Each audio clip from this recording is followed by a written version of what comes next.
Kayo po ba mga bossing ko ay isa sa mga nag-iisip na gumawa ng pampaswerte ngayong araw na ito?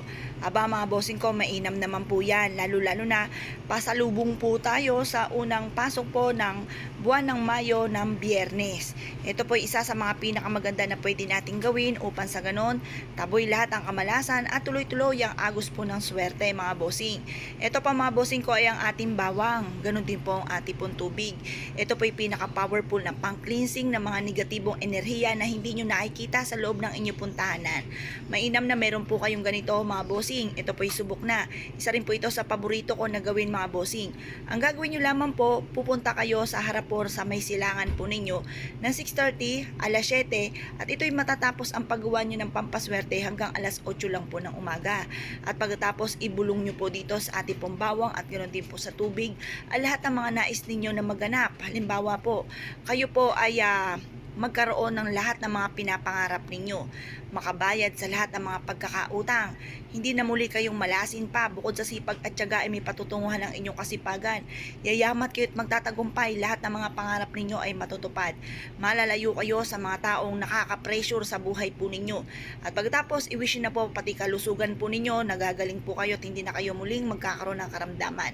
Pagtapos na po kayo mag-wish, ilaglag nyo po ito dito sa ating pong tubig. Ito po yung mas mainam din na paulitin nyo po muli at ibulong po dito ang lahat ng mga pangarap. Mainam po na lagi nating ibinubukas sa ating pong bibig ang lahat ng mga pangarap po natin.